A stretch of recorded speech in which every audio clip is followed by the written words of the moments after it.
جو ہے کمی نہیں کی، محنت کرتا رہا اور آبیاری کرتا رہا۔ موسم خزاں کے بعد چند دنوں کے بعد موسم بہار آ گیا، اور جب موسم بہار آیا تو موسم بہار اپنے دامن میں بہار لے کر کے آیا، سامانیہ لے کر کے آیا۔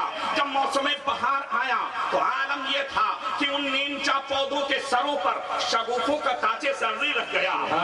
مالی بہت خوش ہوتا ہے جب شگوفے آئے ہیں تو ایک دن کلیاں ضرور اس پہ جلوہ فگن ہوں گی۔ دیکھتے ہی دیکھتے موسم بہار کے اندر ان شگوفوں پر کلیوں کا تاج زرعی رکھ جاتا ہے۔ جب کلیاں آتی ہیں مالی خوش ہوتا ہے۔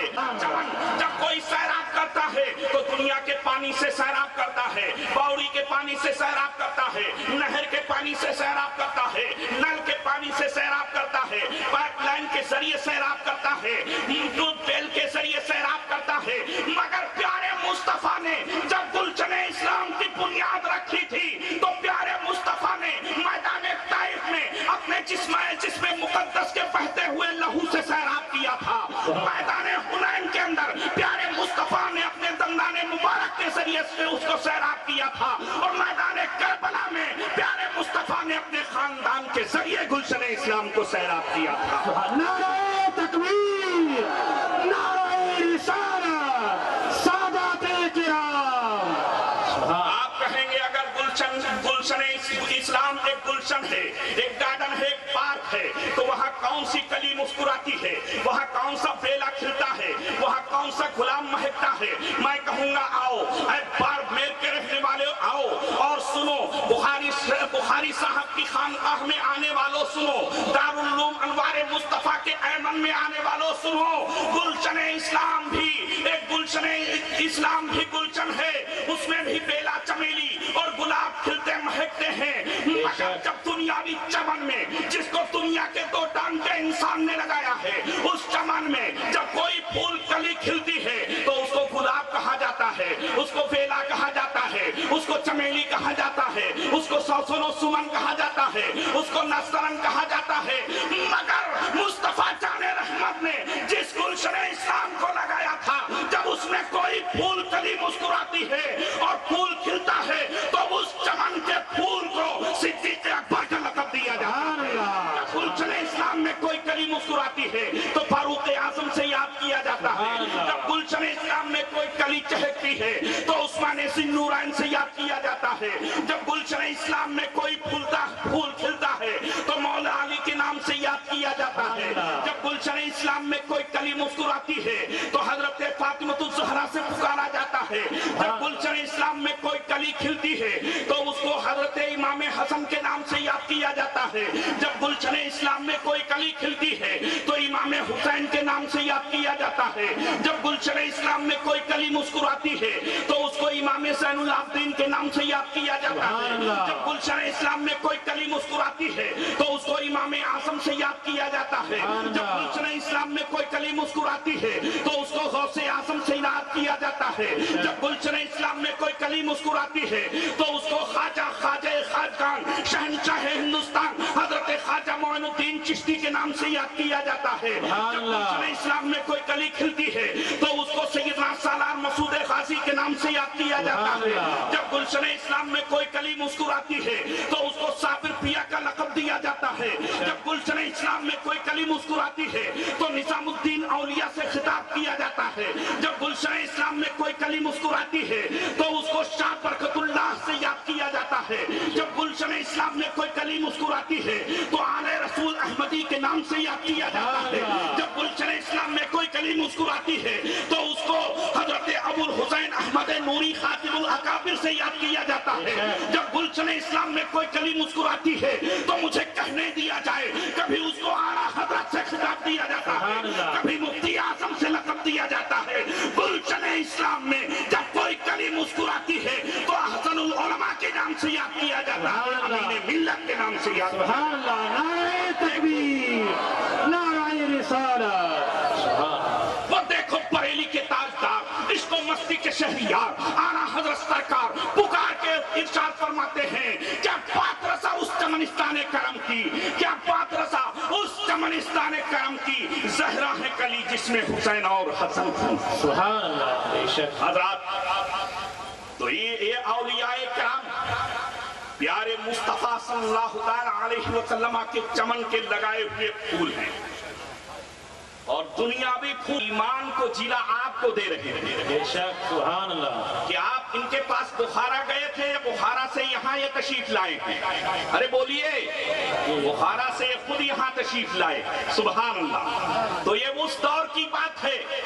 نور اللہ صاحب بخاری پیر طریقت حضرت علامہ سید نور اللہ صاحب بخاری پیدا یہاں ہوئے مگر معلوم نہیں کہاں کہاں جا کر کے اپنے نانا جان کی امانتوں کو تقسیم کرتے نظر آتے. سبحان اللہ. سبحان اللہ بے شک. حضرت پیر طریقت رہبر شریعت پاسبان قوم و ملت امین ملت مارہرہ شریف میں پیدا ہوئے مگر پوری دنیا میں مارہرہ کا فیض اور مفتی اعظم ہند کا اخلاق لے کر کے پوری دنیا میں ہدایت کو کرامت و رشد بانٹتے ہوئے نظر آتے ہیں اور لاکھوں تشنگان علوم و معرفت کو کی پیاس بجھا کر کے ہدایت کے شاہراہ پہ گامزن فرمایا کرتے ہیں. سبحان اللہ. سبحان اللہ. حضرات اعلیٰ حضرت عظیم البرکت امام اہل سنت مجدد اعظم دین و ملت کا مقام ذرا دیکھو. مارہرہ مطہرہ کا فیض اور مارہرہ مطہرہ کی باولیاء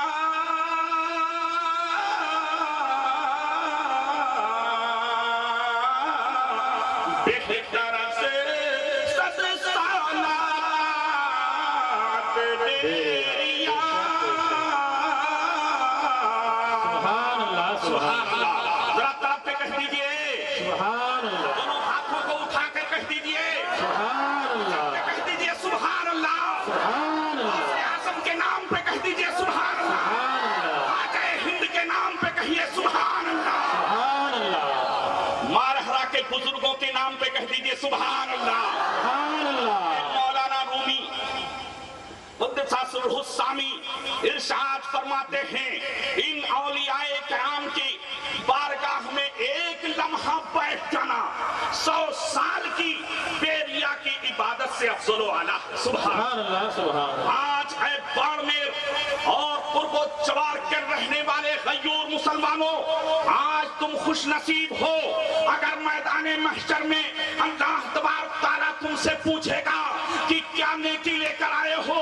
اگر تمہارے پاس کوئی نیکی نہ ہو تو صرف اتنا تمہارا کہہ دینا کافی ہوگا کہ اے پروردگار عالم میں پاپی گناہگار تھا. میں نے اپنی زندگی میں کوئی نیکی نہیں کی مگر ایک نیکی ضرور کی ہے کہ تیرے محبوب کی آل کی بارگاہ میں 1 گھنٹہ بیٹھا ہوں. سبحان اللہ. سبحان اللہ. سبحان اللہ. بہت کیا یہی نیکی اور یہی جواب تمہارے لیے شفاعت کا ذریعہ بنتا ہوا نظر آئے گا. اور جب مارہرہ کے ایک شہزادے کا یہ عالم ہے تو مارہرہ کے سابقہ بزرگوں کا عالم کیا ہوگا. سبحان اللہ. اعلیٰ حضرت جب مرید ہونے کے لیے بریلی شریف مارہرہ مطہرہ پہنچے تھے سبحان اللہ تو اعلیٰ حضرت فاضل بریلوی جس پیر کی بارگاہ میں پہنچے تھے وہ پیر ایسے یعنی حضرت علامہ مولانا سید آل رسول احمدی علیہ سبحان اللہ. سبحان اللہ. وہ اعلیٰ حضرت فاضل بریلوی جب اپنے بچپن میں فارغ ہوئے تو آپ دیکھ رہے تھے اخباروں میں دیکھا رسائل میں دیکھا جرائد میں دیکھا تصانیف دیکھا نجد سے لے کر دیوبند تک دیکھا. وہاں بھی دیوبندیوں نے رسول کائنات کی ذات پہ حملہ کر رہے تھے. کوئی اللہ تبارک تعالیٰ کے تقدس پر حملہ کر رہا تھا اور یہ کہہ رہا تھا اللہ تعالیٰ کا جھوٹ بولنا ممکن ہے معاذ اللہ رب العالمین. کون اعلیٰ حضرت اس وقت کی بات ہے جب جو ہے وہاں بھی دیوبندی اور نجدید ہے اسلام کا جوڑا پہن سے نیاز کیا جائے نہ ان کے نام سے فاتحہ لگایا جائے. کوئی کہہ رہا تھا حضرت خواجہ معین الدین چشتی کی چھتری پر حملہ کر رہا تھا. کوئی حضرت مخدوم اشرف سمنانی کے چادر پہ حملہ کر رہا تھا. کوئی حضرت نظام الدین اولیاء کے نظام پہ حملہ کر رہا تھا. کوئی حضرت صابر پیا کے صبر کے چھڑکتے ہوئے جام پہ حملہ کر رہا تھا. بزرگوں کی کرامتوں پہ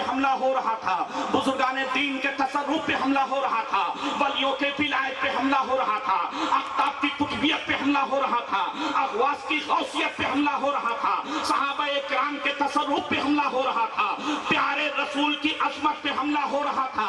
علماء کرام تھے، علماء کرام اس وقت بھی تھے، بدایوں میں علماء تھے، شاہجہان پور میں علماء تھے، رامپور میں علماء تھے، اور کچھوچھا میں علماء کرام تھے، اور آپ دیکھیے اجمیر میں علماء کرام تھے، بہار میں علماء کرام تھے، ہر جگہ علماء کرام تھے، اہل سنت تھے، مصر میں بھی علماء اہل سنت تھے، لبنان میں بھی علماء اہل سنت تھے، ایران میں بھی علماء تھے، عراق میں بھی علماء تھے، مگر سب دیکھ رہے تھے نبی کی شان میں گستاخی ہو رہی ہے، نبی کی جو ہے وہ عظمت پہ حملہ کیا جا رہا ہے، نبی کے اختیار پہ حملہ کیا جا رہا ہے، نبی کے علم غیب پہ حملہ کیا جا رہا ہے۔ سارے لوگ خاموش تھے، سب کی زبانوں پہ تالے لگے ہوئے تھے، سارے دارالفتہ خاموش تھے، سارے مفتیوں کے قلم پہ سکوت طاری تھا۔